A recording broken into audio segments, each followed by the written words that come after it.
Now I'm joined by my incredible panel, former Minister for Labor, Stephen Conroy, and former Victorian Liberal Party President, Michael Kroger. Welcome, gentlemen. Let's get right in with the big news of the day. Good to see you. WA Premier Mark McGowan hanging up. Good to talk to you both. McGowan says he's tired. Here's him speaking today. You know, you get tired, not tired of it, tired. So, you know, I need to recognise that. And because I didn't want to fight the next election, even though, as I said, I'm confident that we'd be successful. Michael, what's your take? Well, I accept what he's saying. After 30 years in public life, 27 as a member of the WA Parliament, etc., I think he probably does deserve a break.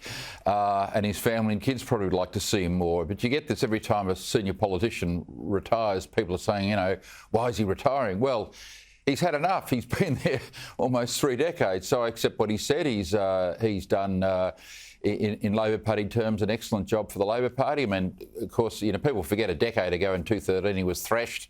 He was the opposition leader in 2013, and the Western Australian state election was thrashed by the coalition government or the Liberal government there, and he won in 17 and then had a thumping victory in 21. So and they did very well federally. He played the card during COVID, which was, you know, the WA secession card, which every successful WA Premier from Charles to Charles Court onwards plays when they need to, and it worked out well for him. So, you know, you can only congratulate him on an excellent career and wish him well in retirement. Stephen, you know how taxing parliamentary life can be, and no one begrudges a person arrest. But after a regroup, do you think he'll have his eyes set on the federal scene?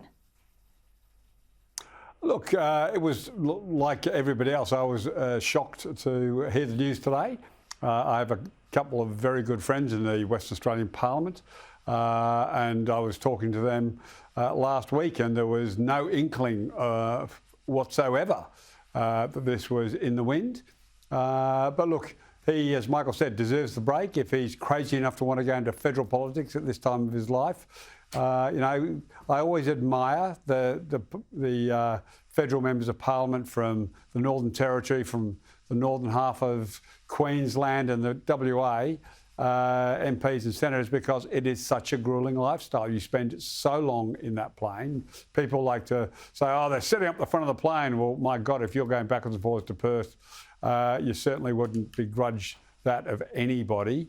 So, look, I think he could, if he chose to put his hand up for federal parliament, then he would, you know, lock in those wins that Labor had at the last election, which, as I think you pointed out, they delivered governments. They delivered majority governments to the Labor Party. So Mark McGowan has annihilated the Liberals and the Nationals in Western Australia at a state level. He contributed massively to, you know, the biggest rout of the Liberal Party in federal history. Words I never thought I'd hear myself say. And he deserves to take a break for as long as he wants. And if he decides he's had enough, good on him. He's an absolute Labor legend.